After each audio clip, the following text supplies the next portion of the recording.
So first thing we need to do is, of course, make sure the phone is switched off and remove the SIM card. You can just do that with a paper clip.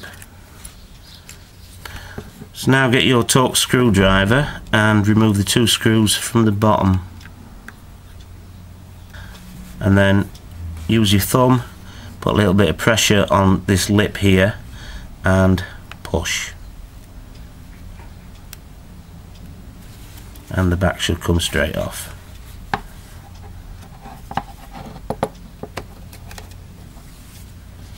So the first thing we want to remove is this battery connector here. Now, as I've said, once you get into the iPhone, all screws are Phillips screws. So we remove the battery connector bracket, holding bracket from here.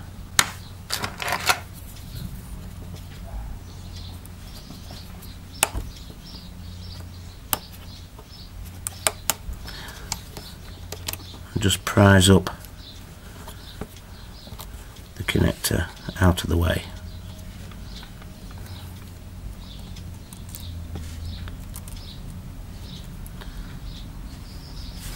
There's this little metal bracket here that comes away. Just put that to one side. So now we want to remove this battery, and it's held down with some double-sided tape. And we'll take this tab and basically a little bit of force until you can feel it coming away.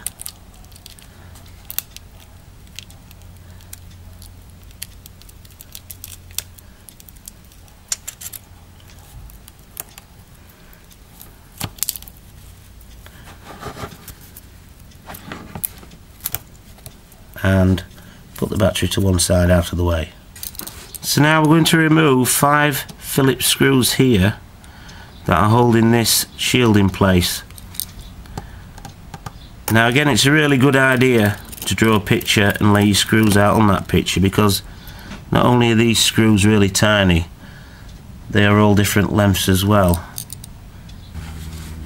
Okay, so now we can remove this shield, but there are still some little tabs under here that hold the shield down, so you've got to wiggle it out, get it into a position where you can lift it off without bending those tabs.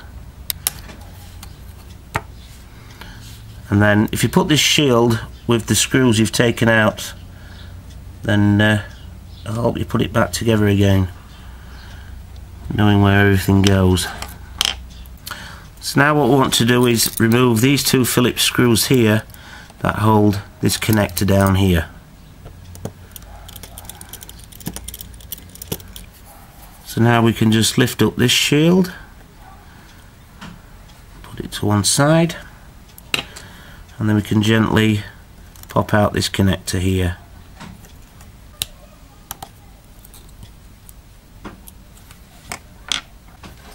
Next we want to remove the 2 Phillips screws here that are holding the vibrate motor here.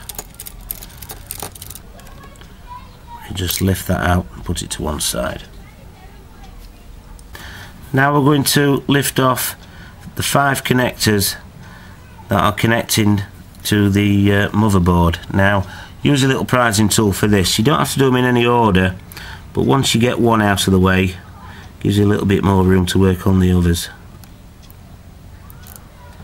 Just gently tease them out. They don't need a lot of pressure.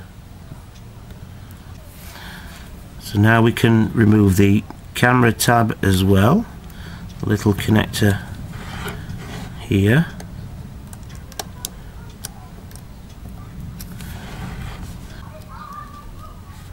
Just put that to one side. So now this flat flex cable that we've already unplugged, what we want to do is just peel this away. It's just held down with a little bit of tape. Peel it back and expose this little Phillips screw here. So we're going to have to remove that one there and one in there, and then we can remove the speaker housing. We can lift this out of the way a little bit, but be really careful because this high rose connector here is still connected. So I'm going to lift it out to give me a bit more room in order to prise that high rose connector off.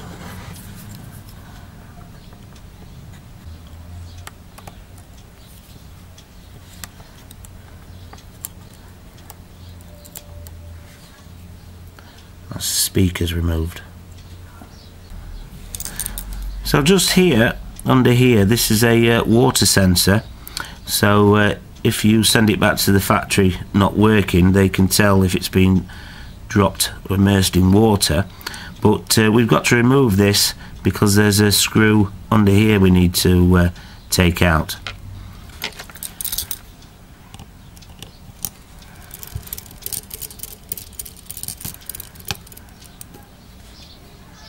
So there's just one last screw we've got to remove, and it is actually a flathead screw here.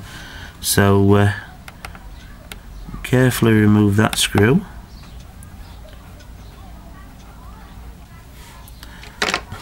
And now we can carefully lift out the motherboard.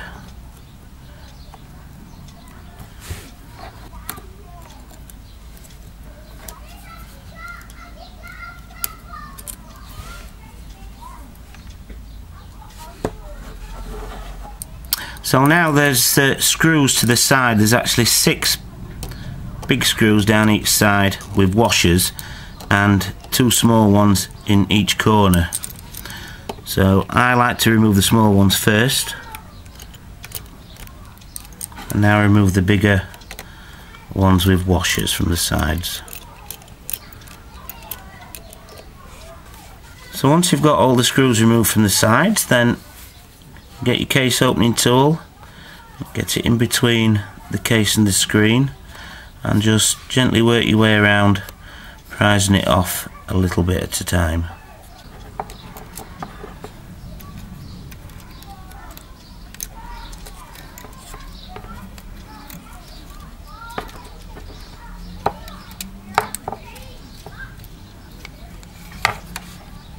So what I like to do before fitting the new screen is get a little bit of rubbing alcohol on a cotton bud, just to get rid of any dirt on the sides here.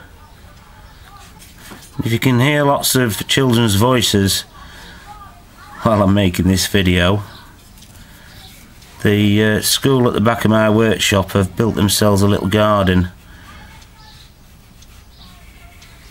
just behind my workshop, and they've been out the last few days planting flowers and vegetables, because at last we're starting to have a summer here in the UK. So, but I've left the film protecting the front of the LCD in place. We don't need to remove that until the end, but we want to feed these ribbon cables through this gap here.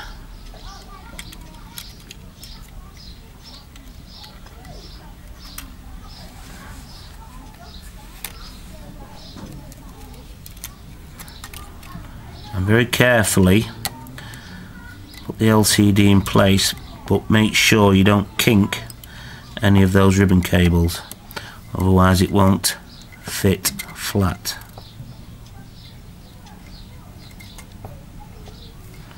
So now it's just reverse of how we disassemble the iPhone. So do the 6 big screws with washers first.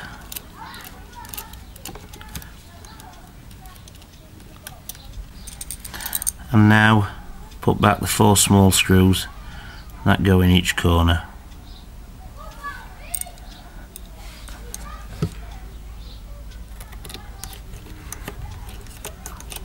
So first we want to fit the speaker module in place, and we're just going to put this 1 screw in for now just to hold it in place. Now we're going to put the motherboard in, and there's like a little spring clip here at the top that goes just in under the chassis itself. Be careful you don't get any of these ribbon cables for the LCD trapped. So the screw that holds this side of the speaker module down also holds the bottom of the motherboard down, and like I say, make sure that high rose connector is out of the way and not trapped underneath.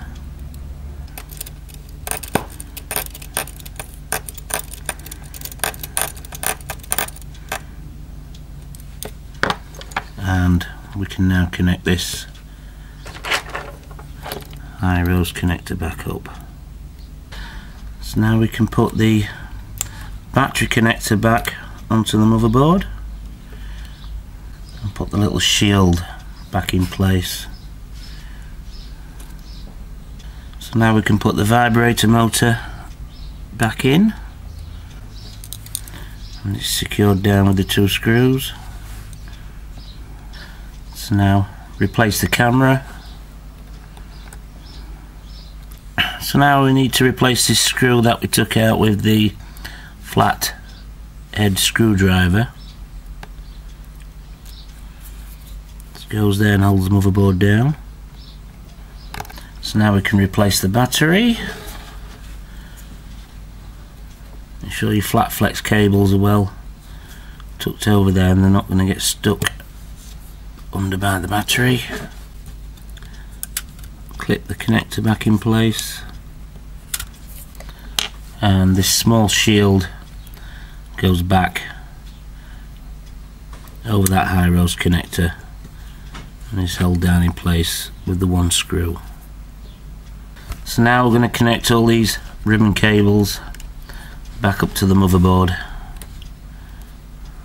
The new LCD connectors here will be a little bit stiff because it's the first time they've been bent into this position. So now we just need to put this shield back on and the 5 screws that hold it. So now we put the back on again.